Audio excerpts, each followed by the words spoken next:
E nessa hora eu convido os irmãos a abrirem lá no livro de Daniel. Aleluia, Jesus, tu és poderoso. Antes de Oséias, não sei se eu ajudei muito.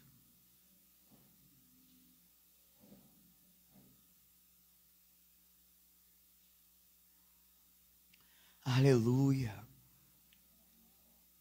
Daniel é o quarto profeta maior. Deus grande e poderoso vem sondando tua igreja. Vem tocando, Senhor, agora, meu Deus, no mais profundo do entendimento, em nome de Jesus. Vem iluminando e preparando nossos corações, Senhor, que é um solo que precisa, Senhor, ser ajustado para receber a boa semente. Para que não sejam extraviados, ó Deus, pelas ações malignas, carnais e circunstanciais, mas que esta palavra gere em nossa vida, Senhor, a transformação que revela o caráter de Cristo Jesus. E hoje estaremos iniciando uma série de mensagens, que terão 7 mensagens, e nós vamos ser trabalhados através do livro de Daniel. O Espírito Santo vai falar aos nossos corações, nos moldar e nos conduzir a uma atitude aprovada, ou melhor dizendo, conforme o tema da série de mensagem, um plano de vida excelente. É o que Deus tem para cada um de nós, é o que Deus estabeleceu através do seu Filho Jesus, e através do testemunho do profeta Daniel, que tem um destaque não apenas em sua própria vida, mas no livro que leva o seu nome, no conteúdo deste livro, que é único e completamente exótico, nós podemos também assim chamar, curioso, que nos traz uma empolgação de, Senhor, eu preciso entender, eu preciso compreender a verdade da tua palavra, pois conhecereis a verdade e a verdade vos libertará. E não é só o testemunho de Daniel, é algo que também vai além do testemunho de Daniel, além das suas capacidades, além de quem ele é como profeta.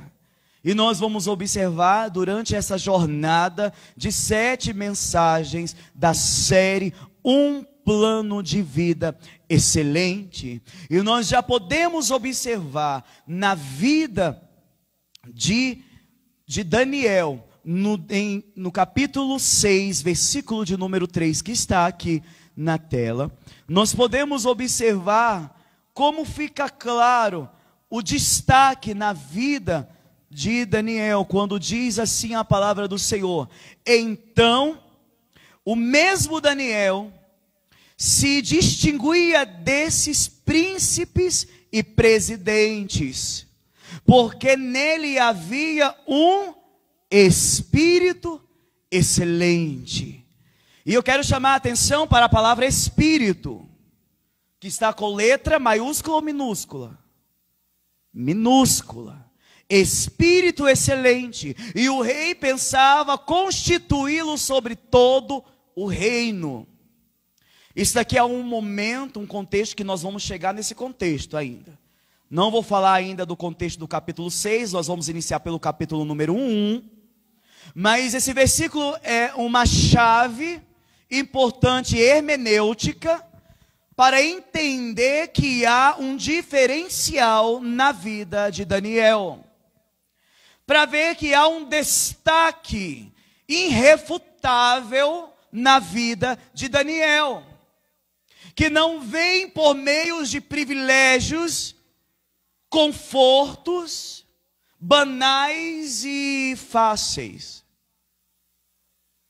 mas dentro de um contexto onde o povo de Deus estava terrivelmente separado, distanciado da glória do Senhor, em um estado de rebeldia, desobediência, em um estado de exílio, de disciplina, um afastamento da sua terra, da sua cultura, do seu lugar. de adoração, de intimidade com Deus. Pessoas que não saíram, pessoas que não foram levadas voluntariamente, mas porque foram arrancadas abruptamente. Pessoas que eram zeladas, guardadas, protegidas, extremamente vitoriosas, bem-sucedidas em tudo o que faziam, mas que de repente se encontraram completamente perdidas devido à desobediência, devido à falta de busca. E dessa maneira, nós entendemos, antes de entrar em qualquer ponto, em qualquer abordagem no texto, que quando o povo não está alinhado com a vontade de Deus, aqueles que ainda que paguem um preço em renúncia, ainda que paguem preço em oração e um testemunho de vida, também sofrem as mesmas consequências. Porque o Senhor, nosso Deus, não estabeleceu um corpo, uma anomalia genética, onde um braço anda sozinho, uma perna anda sozinho, mas Ele estabeleceu um organismo vivo chamado igreja, povo de Deus, povo invisível, que não é medido por paredes, sistemas, mas por uma essência cuja cabeça é Cristo. E esse povo unido, interligado, se estiver ocorrendo um problema em alguma parte desse corpo, temos que entender que todo o corpo está sofrendo, que todo o corpo está sendo participante. Então não me venha com uma frieza e egoísmo, achando que se tiver alguém em outro lado do mundo fazendo o que é errado, como povo de Deus, que nós estamos isentos de qualquer tipo de dor. Só se não fizermos parte do corpo de Cristo. Por isso o Espírito geme com gemidos inexprimíveis. E nós vamos entender que nessa noite há um chamado, porque eu não estou falando, irmãos, de uma mensagem motivacional barata desse mundo. Eu não estou falando de propostas que batem na nossa porta dizendo: olha, eu tenho um plano de saúde maravilhoso para você, eu tenho um plano funerário, eu tenho um plano disso, eu tenho um plano disso. Não são demonstrações de planos terrenos, não é uma perspectiva terrena que vai ser apresentada nessa jornada, mas é um plano de uma vida excelente, como a vida de Daniel foi excelente, mas não foi fácil. Foi excelente, mas não foi isenta de ataques, de um contexto de destruição, de profanação. Ele estava na Babilônia, ele estava no lugar de prostituições, devassidão, idolatria, tudo o que desagradava a Deus. Mas a palavra diz que ele tinha um espírito excelente.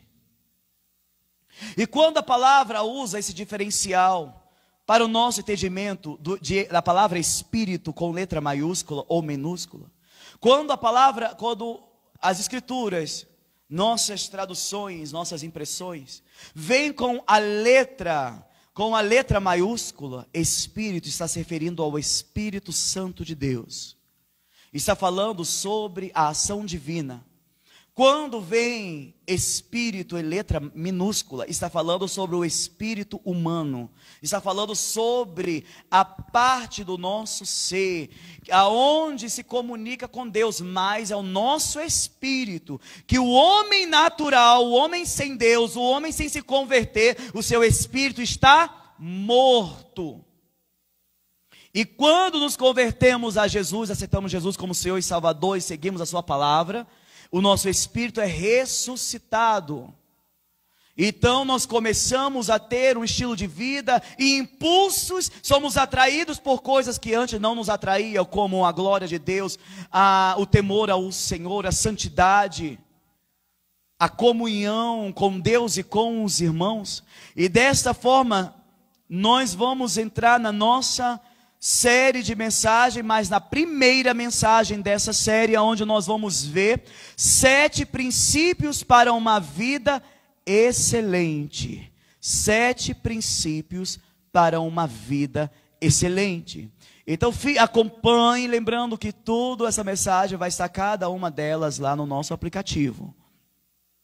E cada um desse princípio é uma mensagem dessa série, tá bom? Então cada princípio é uma mensagem, para você não se confundir, porque senão você vai achar que é 7 pontos da mensagem. Não, cada princípio é uma mensagem trabalhada em pontos. Então nós vamos entrar hoje no primeiro princípio para uma vida excelente. E o primeiro princípio encontrado no capítulo 1 é a resiliência excelente. Diga comigo, resiliência excelente.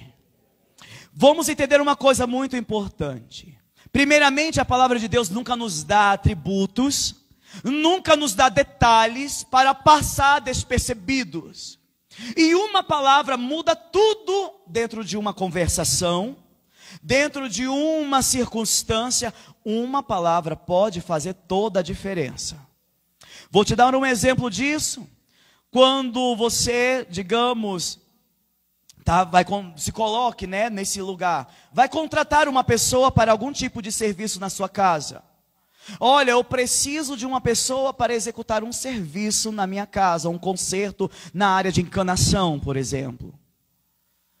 Ok, você pediu algo, mas se você chegar a alguém e falar, olha, eu preciso de alguém que faça serviço de encanador excelente, você criou um filtro que vai eliminar a maioria das opções. Porque quando procuramos alguém para executar um serviço, temos problemas. Eu digo, pelas nossas experiências de pedreiros, construções, são dores de cabeças terríveis, por pessoas que não têm qualificações, mas que falam que possuem. E como há um desconhecimento de histórico, de caminhada ou de qualificação, acabam sendo contratados. E ao executar um serviço, observamos que não há nenhum tipo de experiência. Não é alguém excelente. É alguém meia boca. É alguém medíocre. É alguém que se vira ali, mas não é alguém excelente. Excelência é um conceito que nos traz a ideia de causar admiração, causar até espanto diante daquela chamada perfeição. Isso é perfeito, isso é excelente, está perfeito, está ótimo, muito bem, excelente. E a excelência é algo que Deus espera de nós. É algo que Deus espera em nossas vidas, pois o cristão, ele tem um estilo de vida, ele tem uma qualidade de vida, pelo menos deveria ter, excelente.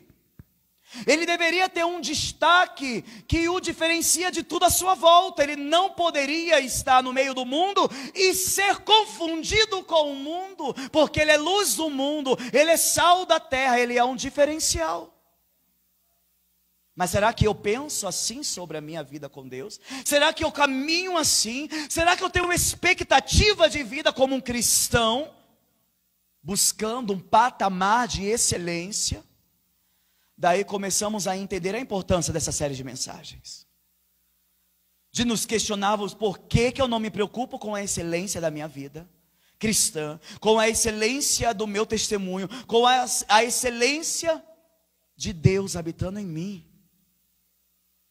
Resiliência excelente é o primeiro princípio que pelo Espírito identifico, não por achar, não porque escolho, mas uma análise textual, a palavra, o seu contexto.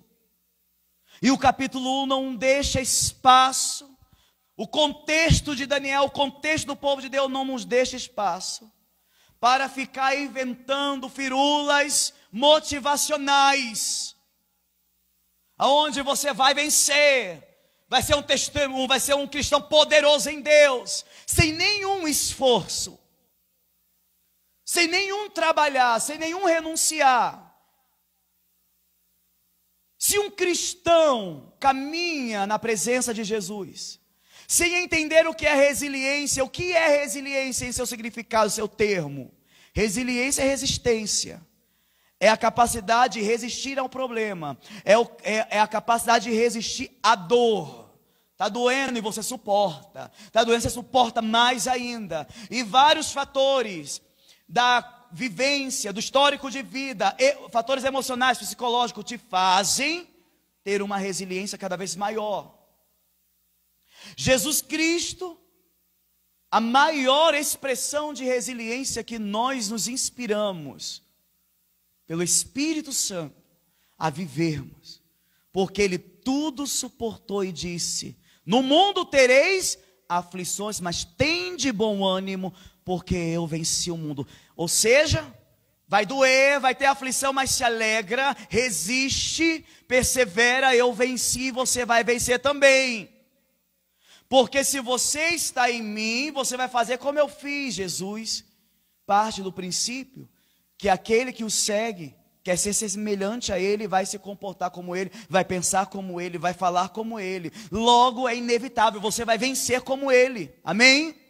Então, dentro do entendimento do que é resiliência, vamos observar através do capítulo 1, dentro do seu contexto, o que é, como aprender isso, o que eu preciso entender sobre a resiliência para aplicar isso na minha vida. E o primeiro entendimento que eu preciso ter é que você pode perder tudo, menos a sua identidade cristã. Diga, eu posso perder tudo. Não, desse jeito não. Se você perder uma bolinha de gude, você vai chorar. Diga, eu posso perder tudo, menos minha identidade cristã.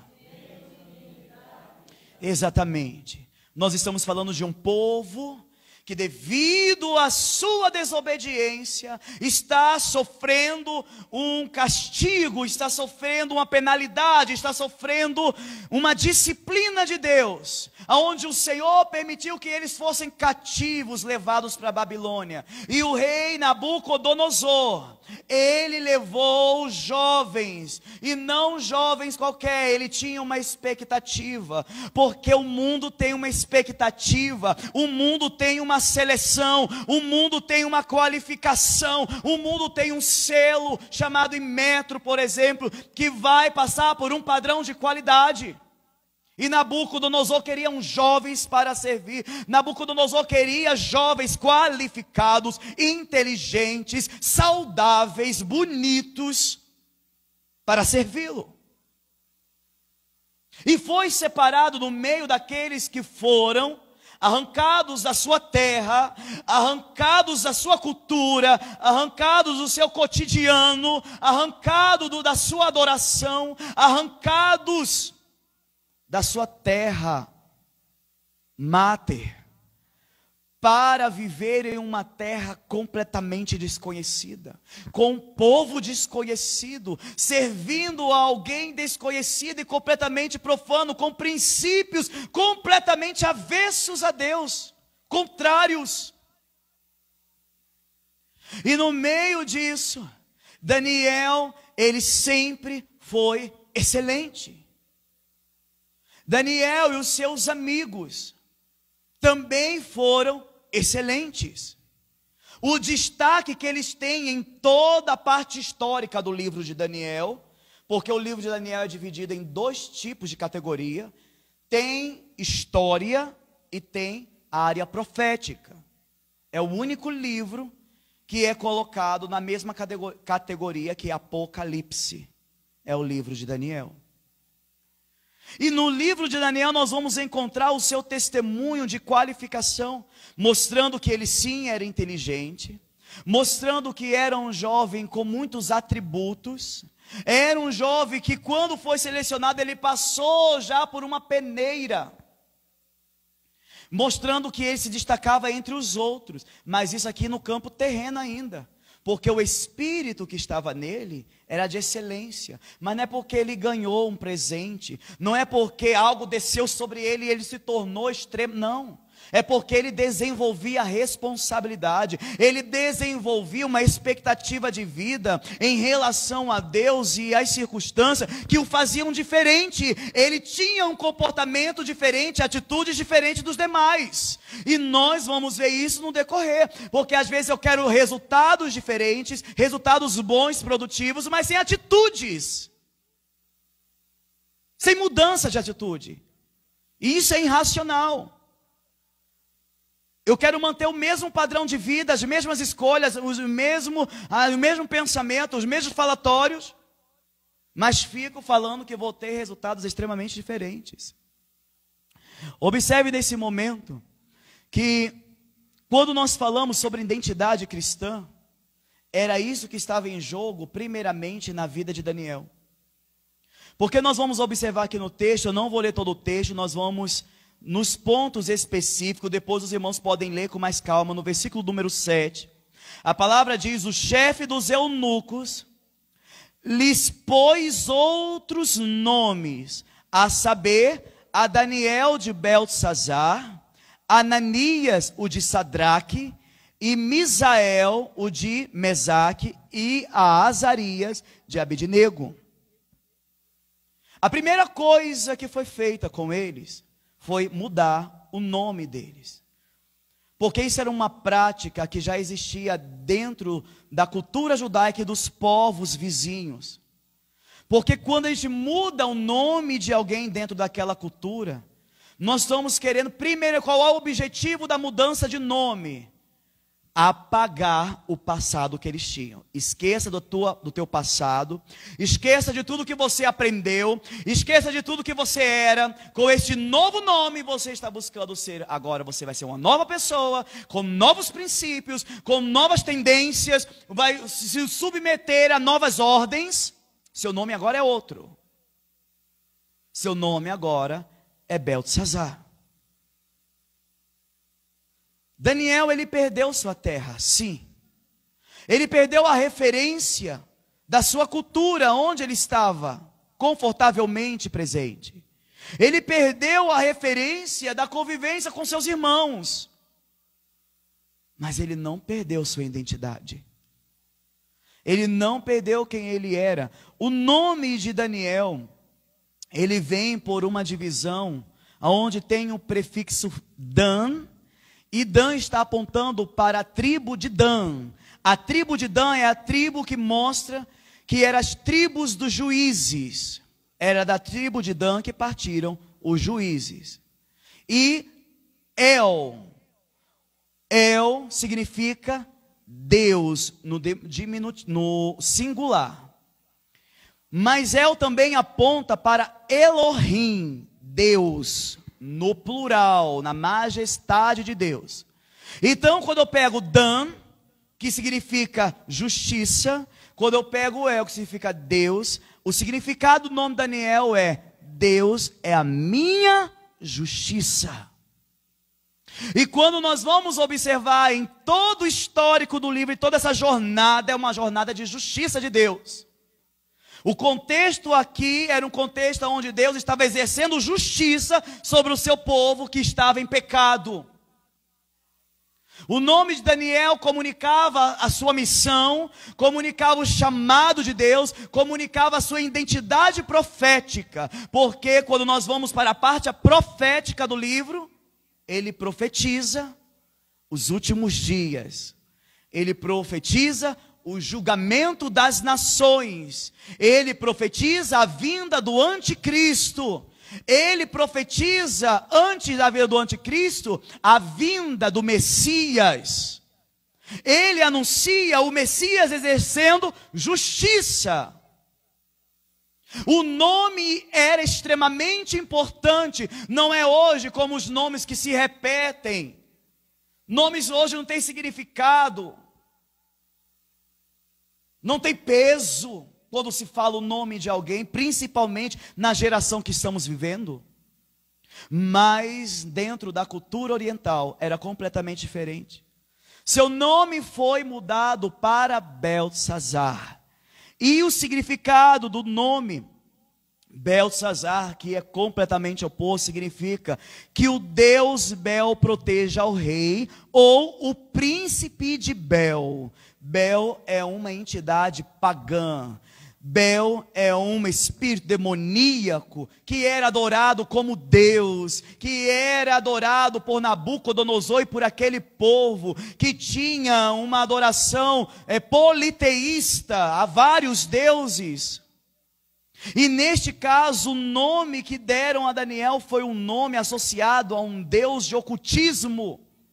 Aonde mais à frente nós vamos ver que Nabucodonosor, vendo Deus operando na vida de Daniel, mas sem ter o entendimento, ele olhava para Daniel como se Daniel fosse mais um bruxo, mais um feiticeiro entre os seus feiticeiros, só que um feiticeiro excelente, só que um feiticeiro mais poderoso do que todos os demais. Só que Daniel, ele tinha uma identidade, porque ainda que o chamassem por um outro nome, ele sabia quem ele era. Eu não sei que títulos colocam sobre a tua vida. Eu não sei se usam o teu passado para te descrever. Mas você tem que saber qual é a tua identidade em Cristo. Outros podem tentar manchá-la, podem tentar apontar, podem tentar caluniar. Mas quem tem que saber quem é em Cristo é você. Quem tem que ter um padrão de vida adequado é você. Quando os problemas vêm, as afrontas vêm, porque vêm, se não já estão vivendo, vai vir, e se vir, vai vir outras. Até Jesus voltar, não vai parar. Lutas não vão parar, vai ficar fácil? Nunca vai ficar fácil. Vai ter momentos onde apazigua mais, amém, com certeza vai. Vai ter um momento que se acalma, amém, que você fala assim, meu Deus, a tempestade passou. Mas daqui a pouco vem outra coisa. E é esse processo, mas o que eu tenho, qual é a minha postura? Uma identidade, um posicionamento. Porque estão querendo apagar a força, a transparência, o poder de Cristo em nós. Estão tentando, esse mundo que está à nossa volta, com o ceticismo, suas filosofias, estão tentando apagar nossa identidade de fé, como tentaram fazer com Daniel, como tentaram fazer com Ananias, dando-lhe o nome de Sadraque. Ananias significa quem o Senhor favoreceu. Mas quando mudaram o nome dele, mudaram para iluminado pelo Deus Sol. Porque é assim que trabalha o inimigo, mudando os conceitos, mudando a verdade. O nome de Ananias, amigo de Daniel, comunicava que o favor e a providência vinha de Deus. E tentaram arrancar isso, colocando um título que a iluminação vinha do Deus Sol. Mas só que Ananias também sabia, amigo de Daniel, ele também sabia. Pode trocar o nome, colocar outro rótulo, mas ele sabia quem era o Deus dele. Ele sabia que os favores na sua caminhada, as bênçãos, as providências não vieram nada do Deus Sol, do Deus Árvore, do Deus Boi. Vieram de Jesus Cristo, do Espírito Santo operando em nossas vidas. Quantas vezes estamos caminhando e na tentativa de desviar a nossa identidade, de desfazer a nossa qualificação de fé, estão atribuindo nossas vitórias às circunstâncias ou a nós mesmos. Eu consegui por causa do meu curso, eu consegui porque eu sou melhor nisso, eu consegui por causa disso, eu consegui por causa daquilo outro. Você esqueceu que somos favorecidos por causa de Deus? O que darei ao Senhor por tantos benefícios que tem me feito? Estão tentando tirar nossa essência, acorda. Estão tentando tirar o maior poder que há em nós, a convicção de Cristo em nós, a esperança da glória. Acorda. Tentaram fazer também com Misael, amigo de Daniel, dando-lhe o nome de Mesaque. Misael significa quem é comparável a Deus. Mas Mesaque significa, que vem da palavra Shak, Deus ou Vênus, a quem amor, a deusa do amor, a deusa da alegria. Mesaque, foi mais sutil a mudança, porque o nome dele era Misael. A gente não percebe na nossa língua portuguesa, mas nos textos originais, principalmente no livro de Daniel, que tem uma coisa espetacular, é somente no livro de Daniel aonde nós encontramos dois tipos de inscrições. Porque nós geralmente conhecemos de uma forma generalizada que o Novo Testamento foi escrito no original grego. E o Antigo Testamento foi escrito no original hebraico, mas o livro de Daniel foi escrito em hebraico e aramaico. Mais à frente vamos entender por que isso aconteceu, propositalmente por Daniel. Mas agora me vale prestar atenção ainda ao português me indicando o nome Misael, M-I-S. Preste atenção, foi trocado por M-E-S, Mesaque. Essa parte posterior, chamado Shak, no original, está falando de uma deusa. A deusa Vênus, a deusa do amor, a deusa da alegria. Sabe como é que o diabo ele tenta tirar nossa identidade cristã? Preste atenção, acorda, igreja. Qual é o maior discurso hoje no evangelicalismo? Seja feliz, felicidade, felicidade barata, felicidade fácil. Seja feliz, feliz. Você pode ser feliz, você pode conquistar isso e ser feliz, você pode ter isso e ser feliz. A felicidade condicionada ao ter, a felicidade condicionada ao fazer, e dificilmente vemos o real padrão da felicidade, que é a felicidade que vem por meio da salvação em Cristo Jesus, e nós vemos crentes infelizes, pessoas que andam murmurando e andam com cabeça baixa, numa tristeza sem precedentes, e você fala, você conhece o que é salvação? Você foi salvo em Jesus? Ah, mas é que eu preciso disso, eu preciso daquilo outro para ser feliz. Mentira! Estão arrancando, a tua identidade está funcionando. Porque é da maneira prática que se observa a remoção de uma identidade. É quando você não transmite a certeza, um posicionamento que nós vamos ver muito claro na vida de Daniel e dos seus amigos. Que não é porque ninguém mais está adorando, que estão em cativeiro, que estão no meio da profanação, que eu vou fazer a mesma coisa, porque eles não fizeram. Permanecendo íntegros. Azarias, amigo de Daniel, seu nome significa quem Jeová ajuda. Foi chamado de Abednego, servo do fogo resplandecente. Mas esse fogo aqui é um fogo também de idolatria, profanação. É um fogo de magia ao Deus do fogo. Deus é tão tremendo e poderoso porque nenhum deles nós vamos ver no decorrer dessa caminhada perderam sua identidade. Mas eu pergunto, irmãos, será que eu estou mantendo a minha identidade cristã? Será que eu estou mantendo o padrão que Deus estabeleceu para a minha vida? Porque eu preciso entender uma segunda verdade sobre resistir. Você nunca vai resistir a nada do diabo. Você nunca vai resistir aos ataques e tentações, se você não enxerga em você uma identidade cristã. Se você não zela por ela. E se você, segunda verdade, deixa eu só ler. Ah não, pode passar. Se você não valoriza a sua fé, sua vida não vale nada ou não tem valor. Se você não valoriza a sua fé, você não vale nada. Parece chocante, muito duro, mas não é um vale nada de alguém que está te dizendo, você não vale nada. Não é isso. É literalmente você dizendo sobre você, eu não tenho valor, eu não tenho um amor próprio, eu não vejo nada de valoroso em mim, eu não zelo por mim, eu não cuido de mim, para mim tanto fez ou tanto faz o que aconteça comigo, porque para mim a vida não importa, eu não tenho valor. Porque não disseram que você é bonitinho? Porque não disseram, não te deram algum holofote na hora que você queria? Porque alguma coisa na circunstância não trabalhou segundo o teu padrão, a tua expectativa. Quando algo não acontece como você quer, você transfere isso para um sentimentalismo barato e satânico, dizendo que você não tem valor.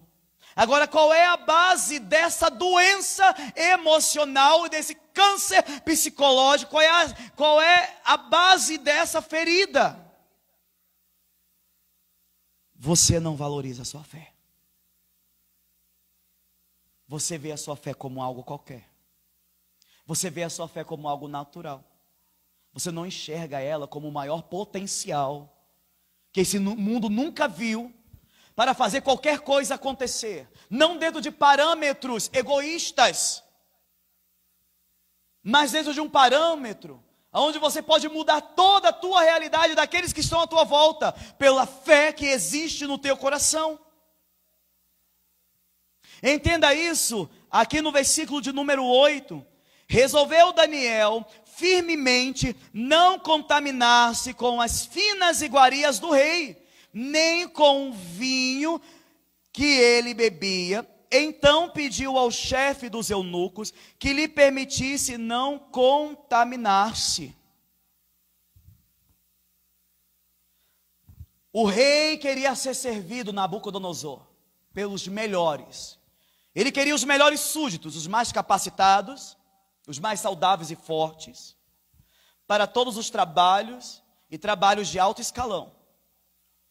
E Daniel, ele não foi só tirado, não enxergue a remoção da sua terra natal como somente coisas negativas. Porque as oportunidades que surgiram na vida de Daniel foram as melhores. Ele foi chamado para trabalhar diretamente com Nabucodonosor no palácio. Ele foi chamado para servi-lo diretamente. Ele participou da alimentação que somente os reis poderiam participar. Ele ia beber o que o rei bebia, comer o que um rei comia. Ele ia ser capacitado a estudar lá na melhor universidade da Babilônia. Meu querido, hoje isso é o que os cristãos estão se rastejando, se desvalorizando, não valorizam sua fé, e porque aparece uma coisinha que brilha com um diplomazinho brilhoso ali, com um enfeitezinho ali, com um títulozinho, logo colocam a sua fé em descaso. Ai, eu não estou dentro daquele padrão de modernidade, eu não estou dentro daquele padrão de capacitação, eu não sou nada, eu não sou ninguém. Você não valoriza a sua fé, você não sabe o que ela pode fazer. Quando eu fui para o seminário há muitos anos atrás, no meu primeiro dia de seminário, aonde houve a entrevista com todos os alunos, de uma forma introdutória, fulano, você é formado em, eu sou formado em contabilidade, sou formado em letras, sou formado nisso. Chegou a minha vez, Jesus amado, eu estou sendo puller, eu que eu desapareça, que não me pergunte. Você é formado em nada. Eu achei que era normal, para mim era uma questão normal, optar pela fé, optar pela capacitação na fé. Mas ele disse, eu lhe aconselho a fechar sua matrícula e fazer uma outra faculdade antes dessa, para você não se arrepender. E isso não foi sozinho, foi em público, na frente de todos. Muito novo, só consegui falar, eu creio que ainda com a ajuda do Espírito Santo, eu escolhi essa faculdade, porque esse é o meu chamado. Só que eu num afã da fé, né, com a fé genuína, aquela fé mesmo, e todo mundo dentro daquela perspectiva intelectual e acadêmica, e tudo que eu falava nessa conotação de fé, tipo assim, coitado, não entende nada, sabe de nada. Sei em quem eu tenho crido, sei a quem atendi, sei quem me chamou e por isso estou aqui. Porque eu valorizei a minha fé. Me disseram, você não tem salário, você nunca teve salário, você nunca trabalhou, pega minha carteira. Eu nunca trabalhei em nada. Mas sempre fui tentado, oportunidades de trabalho maravilhosos. E uma capacitação, minha formação em artes plásticas me davam abordagem. Eu tive abordagens, aberturas para ter uma área de qualificação e exercer aquilo que todo mundo gosta, de sucesso, fama, ser conhecido, estar no meio do mundo, sendo aplaudido. Como fui diversas vezes com exposições no campo das belas artes. Mas não era o que Deus queria para mim. Deixei tudo. Só que não é sobre mim, é sobre Daniel. Daniel, ele tinha estou na destruição, fui retirado do meu povo. Já que eu estou no cativeiro, vou pelo menos aproveitar o que está aqui. Mas quando eu digo que ele sabia a identidade dele, ele sabia. Não é falar que eu sou cristão da boca para fora. Ele sabia quem ele quer, mudar o nome dele, mas não conseguiram mudar o coração dele. Mudaram o nome dele, mas não mudaram a fé dele. E ele dava valor. Ele tinha temor a Deus.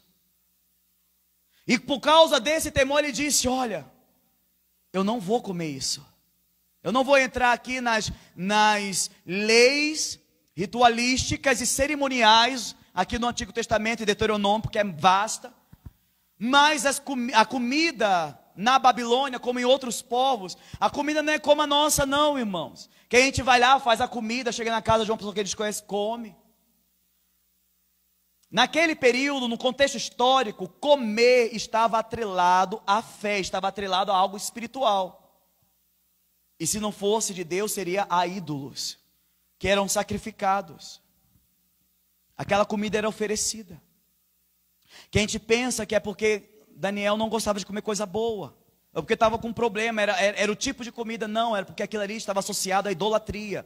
Comer significava se associar a demônios. Em Ezequiel, capítulo 14, versículo 14 diz, e ainda que estivessem no meio dela, estes 3 homens, Noé, Daniel e Jó, eles por suas justiças livrariam somente suas almas, diz o Senhor Deus. Lá em Ezequiel, nós vamos ver falando sobre Daniel, em sua firmeza em não se profanar. E em Deuteronômio 8:3 diz, e te afligiu, e te fez ter fome, e te sustentou com maná, comida que não conhecias tu, nem teus pais a conheciam, para fazer-te saber que o homem não viverá só de pão, mas de tudo que sai da boca do Senhor viverá o homem. A palavra está nos mostrando que Daniel em sua fé tinha convicção, assim como Jesus lá no deserto falou para o diabo, nem só de pão viverá o homem. Só que na nossa cabecinha está falando só de alimento físico, isso que é o triste. Porque a gente fica igual os discípulos de Jesus no momento que estavam discutindo sobre pão. Jesus estava falando de uma coisa celestial, espiritual, e eles estavam achando que Jesus estava preocupado com pão, que eles esqueceram de comprar pão. Quando Jesus diz, nem só de pão viverá o homem, mas de toda a palavra que sai da boca de Deus, Jesus estava fazendo referência a Deuteronômio capítulo 8, versículo 3. O entendimento que Daniel tinha. Eu não preciso disso para ser excelente. Eu não preciso, porque é Deus quem me supre. É Deus quem me preenche. Deus me satisfaz. Ai, porque eu estou sem isso, ou sem aquilo outro, e eu preciso disso, porque senão... A gente fica dando justificativas e conectando a nossa vida em uma dependência das coisas para sermos felizes, para alcançarmos um padrão de vida excelente, e esquecemos-nos que é lá no alto que está o nosso padrão de vida. É lá no alto, é quando a nossa mente, o nosso coração, porque a palavra diz que aonde está o teu tesouro, aí está o teu coração. Se o teu padrão de vida está em Cristo nos céus, teu tesouro, o que é valoroso, a tua expectativa não vai estar aqui em coisinhas. Você vem títulos, amém, Deus honra, glória a Deus, Deus abençoa, amém, Deus faz. Mas não é isso o motivo da sua alegria. E o Senhor Jesus é aquele que ajusta a alegria, ajusta a fonte da nossa alegria. No momento que os discípulos expulsavam demônios e saíram em grupos, saíram em 2, e voltaram felizes, jubilosos, Senhor, em teu nome os demônios se submetem. Jesus, ele dá um corte. Não se alegrem porque os demônios são expulsos, mas se alegrem porque o nome de vocês estão escrito no livro da vida. Vá perguntar para um cristão se ele está feliz porque o nome está no livro da vida. Vá aconselhar alguém dizendo: meu irmão, você deveria estar feliz porque o teu nome está no livro da vida. Vai dizer que você é louco, e eu estou falando de cristãos convertidos. Vai dizer que você é grosso, vai dizer que você é insensível. Porque para ser alegre, a gente precisa das coisas que estão ao nosso redor. Não, Deus nos dá graça. Deus nos faz participar das coisas que estão à nossa volta, revelando sua natureza, sim. Mas depender delas, depender de pessoas, depender de circunstâncias, para ser feliz é não entender o plano de vida excelente de Deus. Onde Jesus deixou claro: teu nome, você é salvo, você tem motivo para se alegrar, independente de toda dor, de todo ataque. Se alegre, de manhã, de tarde, de noite. Está com raiva, vai na presença e se alegra. O combustível, o alimento é a presença de Deus. A palavra diz em Provérbios capítulo 11, versículo 4: nenhum proveito terá a riqueza no dia da ira, mas a justiça livrará da morte. Em Romanos 4,3 diz: pois o que diz a Escritura, Abraão creu em Deus e isso lhe foi imputado como justiça. Eu preciso entender que, apesar do contexto do Antigo Testamento, o parâmetro da salvação não muda. Apesar de eles estarem debaixo da lei, sim, mas o padrão da salvação é o mesmo. Qual? A fé. Abraão teve fé e isso lhe foi imputado por justiça. Daniel era excelente, tinha um destaque, mas a salvação, o seu destaque, não era unicamente pela sua justiça, mas porque a sua fé era tão intensa, ele valorizava tanto a fé, isso era tão real para ele, que tornava substancial, materializava a sua volta, mudava as circunstâncias, porque o que tinha valor para ele era a fé, mais do que as iguarias do rei, mais do que os privilégios que o rei poderia propor para ele. Último ponto, aonde nos mostra um princípio para vivermos a resiliência. Acredite nos resultados. Uma coisa muito difícil. Os pontos, eles são progressivos. Os princípios dentro desta mensagem sobre resiliência são progressivos. Se você não valoriza a fé, você nem aqui conseguiu chegar. De maneira nenhuma. Pessoas completamente com uma visão negativa, pessimistas. Pessoas que não veem possibilidade de resultados. Totalmente diferente da vida de alguém que tem que ter fé. Mas começa onde? Identidade cristã. Vai para onde? Zelar, valorizar a sua fé. E entender, caminhar, desafiar, receber desafios, sabendo que resultados serão positivos. Daniel, quando ele propôs não participar, ele escolheu: eu não quero participar. A palavra diz que Deus abençoou com misericórdia Daniel, trazendo a compreensão daquele que estava responsável para guiá-los e obrigá-los a comerem como o rei queria que eles o fizessem. Mas diz que Deus era com Daniel, e Deus fez o quê? Ele trouxe compreensão na vida daquele que estava à frente dessa responsabilidade. E o homem aceitou. Mas a palavra diz que Daniel, ele propôs um desafio. Daniel, ele disse assim, no versículo de número 12, 13. Experimenta, peço-te, os teus servos 10 dias, e que se nos deem legumes a comer e água a beber.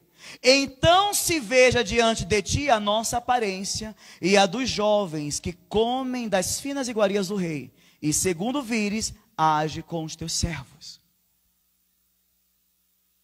Pessoas que têm identidade de Deus, identidade cristã, identidade de filhos, conhecem a sua natureza após saber que Jesus está em seu coração. Que expressam a fé e valorizam o que recebe de Deus, sem provar nada a ninguém. Apenas caminhando, honrando e focando seus olhos em Cristo. Sabe quais são os resultados da sua vida.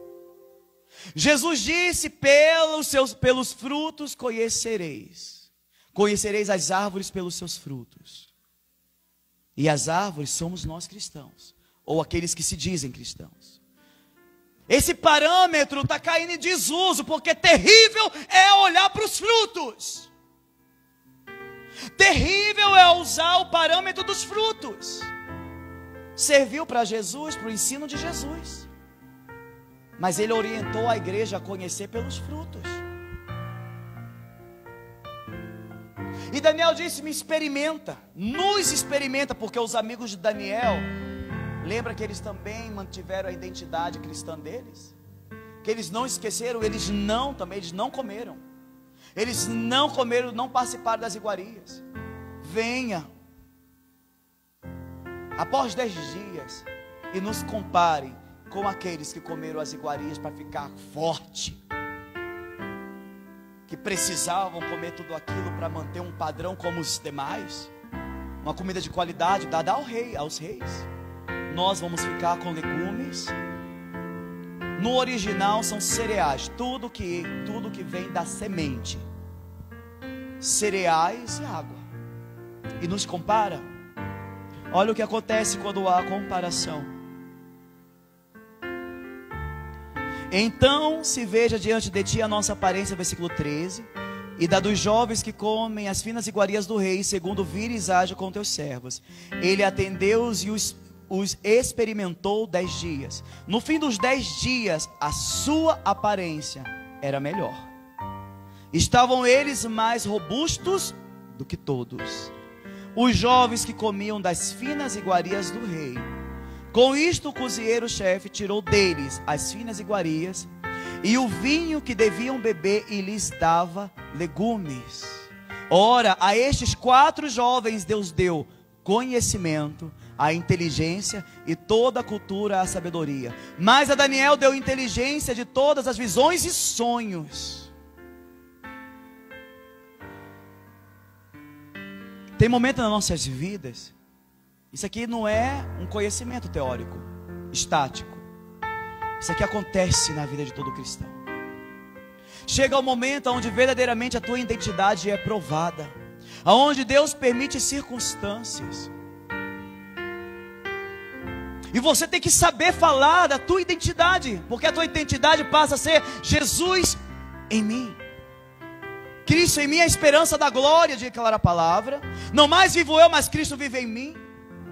Em um momento crucial em minha caminhada de grande desafio, desenvolvendo no ápice de um projeto fervendo, bombando, missionário, atrelado ainda na época a uma denominação, cheio de alegria e expectativa, compartilhei, olha, já temos mais de 200 cestas básicas montadas, já temos mais de 500 brinquedos montados, inclusive esse evento de ação missionária foi aqui, o primeiro evento do Marcados para Impactar que fizemos aqui na Paraíba, aqui em Cuité.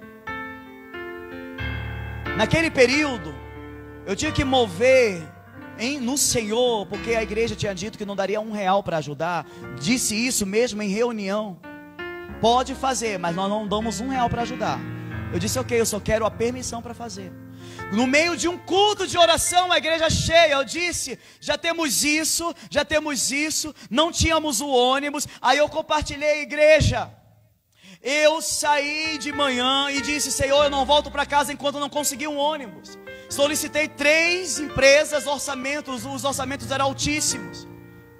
E eu falei, Senhor, não temos ônibus, está chegando o dia da viagem. Então eu falei, Senhor, hoje. Aí eu saí da comunidade, que hoje a comunidade antes era minha casa e um ponto de pregação.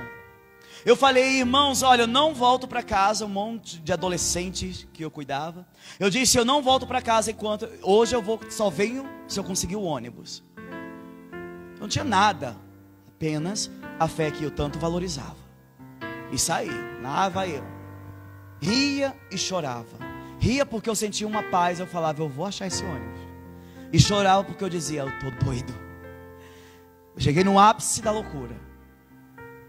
E chorava. Mas encontrei um homem, fui para o ponto de ônibus. Um homem passou, que eu nunca vi na minha vida. E Deus disse, é aquele, literalmente. Eu não estou inventando, não estou criando. Deus disse, é aquele. Eu disse, amém, Senhor, só que esse homem está a pé. E aconteceu que eu abordei esse homem, depois de vários testes que eu fiz com Deus, dentro de um ônibus de rota mesmo. Ele entrou, eu entrei no mesmo ônibus que ele. Abordei e falei, Senhor, não lhe conheço. Meu nome é, eu sou seminarista. Estou à frente de um projeto missionário. Estou procurando urgentemente alguém que trabalhe com ônibus, que tenha um orçamento dentro da nossa realidade, que na verdade era nenhuma, tinha que ser de graça. Só que eu não vou falar isso de vez para a pessoa se assustar. E ele disse, olha, eu não tenho um ônibus, eu trabalho com ônibus, mas não são meu, é da minha empresa, a empresa Cota Minas. E eles não alugam, eles não emprestam. E eu falei, tudo bem, mas eu preciso do seu número. Me deu o número, anotei tudo.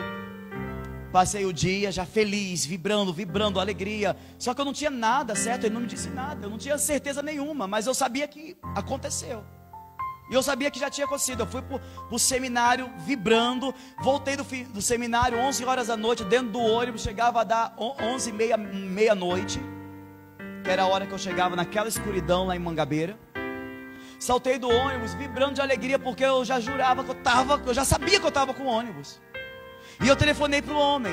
Falei, seu Francisco, é aquele seminarista que falou com você de tarde. Tudo bem? Eu preciso muito saber sobre o aluguel do ônibus, porque o Espírito Santo está me dizendo que eu não vou fazer essa viagem com nenhuma outra pessoa se não for o Senhor. Demorou-se um tempo, esse homem começou a chorar muito, chorar. Ele falou, olha, eu não tenho ônibus nenhum, eu não tenho como fazer viagem nenhuma com você e com esse projeto, mas eu estou tremendo aqui todinho, não sei porque eu estou chorando, e eu sei que eu vou fazer essa viagem. Eu tenho um sonho de comprar um ônibus. Eu disse, então é você mesmo. Se você tem um sonho de comprar um ônibus, então é você, não é outro. E ele falou amém, e chorou mais ainda. Irmãos, ele desligou. Eu fui caminhando de Mangabeira até em casa, sem sentir o chão, sorrindo, jubiloso. Só que na minha cabeça eu não tinha me apercebido que não tinha acontecido nada de acordo, nada humanamente tangível, nada concreto. Mas na minha cabeça tudo estava acontecendo, a ponto que eu cometi uma coisa que nem sei por que aquilo fluiu. Cheguei na igreja, jubiloso num culto de oração, cheio a igreja. Eu disse, irmãos, eu tenho um testemunho. E me levantei. E eu não tínhamos ônibus, filho, eu contei para os irmãos. Encontrei um homem que tem um sonho de comprar um ônibus, e eu contratei ele. Um silêncio fundo. Uma pessoa se levantou no meio do culto e disse, se o profeta fala e não acontece, o profeta é mentiroso. Irmãos, toda aquela alegria que eu estava tendo, eu estava completamente em Deus e na dimensão da fé. Naquela hora é como se uma ficha caísse do diabo. Eu comecei a tremer, mas não era da presença do Espírito. Eu comecei a tremer, um nervosismo que me deu na hora. Tipo um choque de realidade. Aonde aquela palavra foi uma afronta na frente de todos. E depois todos estavam rindo. Toda a igreja estava rindo de mim. Eu era apenas um seminarista. Agora era rindo mesmo. Faltava uma semana para realizarmos a viagem aqui para Cuité, para a Praça do Coreto, com 500 brinquedos, conquistado de casa em casa pedindo doação, com menos de 10 adolescentes, com mais de 200 cestas montadas, não com dinheiro, de casa em casa, de quilo em quilo, com menos de 10 adolescentes, e muitos deles mimados, muitos deles filhinhos de papai, que nem gostava de fazer o que estava fazendo, porque eu ia lá, vamos lá. E agora, com uma afronta do tamanho do mundo, chegou a semana da viagem, e eu, mas aquela alegria, pergunta onde ela estava. Só o coração. O tempo todo meu coração parecia que eu ia ter um infarto a qualquer momento. Na semana da viagem, era o meado da semana, na quarta-feira ou quinta-feira, indo para o seminário, eu ligava para esse homem, ninguém mais atendia, ninguém mais falava. Eu falei: sim, Senhor Jesus, eu destruí minha caminhada, porque eu creio, Senhor, a minha fé é a mesma. Se isso não acontecer, essa história de caminhada com Deus para mim, a minha vida toda foi uma mentira. Eu achei que isso era real. Mas se a minha fé que está me dizendo que esse ônibus vai vir, eu não faço a viagem com ninguém, Senhor, eu não vou me desesperar porque vai acontecer. Só que eu já estava desesperado. E quando eu estava voltando do seminário, eu peguei meu celular, BlackBerry, que eu amava, coloquei na minha frente assim, que o irmão vai entender por que eu falei que era um celular caro e eu amava. Coloquei na mão e disse: Senhor, eu vou ligar. A última vez, eu não ligo mais. Se ele não atender, não vai ter viagem missionária, vou cancelar, vou ser envergonhado, ridicularizado, não vou fazer. Pode jogar o brinquedo, pode dar essa barra para quem quiser, eu não faço mais nada. E essa era a minha postura. Você não sabe o nervosismo, porque aquilo ali para mim era o estágio definidor da minha continuidade ministerial. Telefonei o negócio, atenderam. Aí eu já comecei uma tremelicagem dentro do ônibus. Eu não queria saber quem estava dentro do ônibus, eu tremia mesmo. Não sei para onde que ia o meu braço. Alô, eu quero falar com o seu Francisco. Eu preciso falar urgentemente com o seu Francisco. Meu pai não está. Eu sou seu filho, substituo ele no trabalho e ele não está. E eu falei: aonde está seu Francisco? Seu Francisco, meu pai viajou para São Paulo. Eu falei: o que o seu pai foi fazer em São Paulo? Comprar um ônibus. E eu falei: quando é que ele foi para São Paulo e quando que ele vai voltar, pelo amor de Deus, porque é essa semana a viagem? Ele disse: meu pai já está voltando hoje. E eu falei: de quê, pelo amor do Senhor Jesus Cristo? De avião? Não. De carro próprio? Sim. Mas não é carro, é ônibus. Irmãos, eu não sei explicar o peso que tinha no meu celular. Eu sei que ele caiu. Eu não tinha força na mão mesmo. Eu chorava, em prantos. Era uma mistura de, tipo assim, tanto o batimento cardíaco super acelerado e uma mistura com uma alegria que eu não sabia explicar. Sabe aquela coisa de querer gritar: funcionou! A fé funcionou! Sai pulando. E mostrava todo mundo, e a primeira coisa, ir para a igreja e falar: funciona a fé! Porque o homem comprou o ônibus. Ele veio chorando, segundo ele, que eu não sabia, de São Paulo até aqui, que ele não aguentava. Ele parava para abastecer o ônibus, ele chorava e contava para as pessoas que ele não conseguia se conter, que um louco contratou o serviço dele num ônibus que não existia. E eu fiquei conhecido por essas pessoas e por ele como o louco que contratou o ônibus sem que existisse. E ele chegou, irmão, se eu pudesse beijar o ônibus, lamber esse ônibus, abraçar esse ônibus, porque eu fui orar, que ele chamou para orar, eu não via a hora de ver esse ônibus. E ele fez sem cobrar a nossa viagem, apenas o combustível. Irmãos, quando eu falei para a igreja, ai meu Deus, sabe, não é a questão de crescer, não, é a questão de a fé existe, igreja. E todo mundo que estava rindo entrou dentro do ônibus e veio para o evangelismo. Eu disse: glória a Deus. Vieram cantando de lá até aqui, participaram e viram mais de 500 pessoas na Praça do Tambor, aqui, Coreto. Era criança que saía de formigueiro. Era gente pegando cesta básica após o culto, que não dava nenhum nome, eu não queria saber. Eu falei, dá para cesta básica que ia aparecer. Era uma coisa extraordinária. Porque a fé existe. Ele veio para a inauguração aqui, seu Francisco. Foi ele que fez a viagem para a inauguração do nosso site, da nossa igreja online, do aplicativo do site. Ele veio, quando chegou aqui, subiu comigo na laje, ele começou a chorar. Sabe por quê? Ele disse: você está lembrado da palavra que você me deu? Quando você falava comigo no celular? Eu falo, lembro de tudo, é como se fosse hoje. Ele falou, qual foi? Eu disse, é com você e com mais ninguém que eu vou fazer esta viagem. E Deus não vai te dar só um ônibus. Deus vai te dar mais. Quando ele chegou aqui, ele disse, você vai orar pelo meu outro ônibus, que eu não tenho mais um, eu tenho 2. Irmãos, a fé existe. É real. Só que se eu não viver os desafios que coloquem ela em prática, em ação, ainda que todos não acreditem, ainda que todos zombem, você é o único que tem que ter uma identidade cristã. É você que tem que valorizar a sua fé, ainda que os outros não valorizem. É você que tem que estar respaldado na certeza dos frutos, porque eu sabia que ia ter. Porque todos os dias, andando na rua, pegando 1 quilo de alimento, eu não precisava. Aqueles jovens eram ricos. Ricos. Eu cuidava das adolescentes naquela época, e eram adolescentes de filhinhos de papai. Só que a minha fé era tão intensa que convencia eles. E eles iam comigo catar macarrão, arroz, feijão, ouvir coisas horríveis na rua.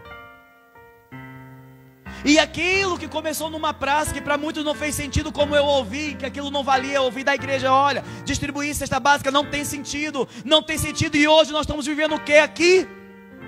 Somos igreja aqui, por quê? Porque uma semente de fé foi lançada.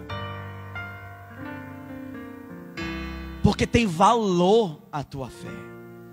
E não é medida em dinheiro. Não é.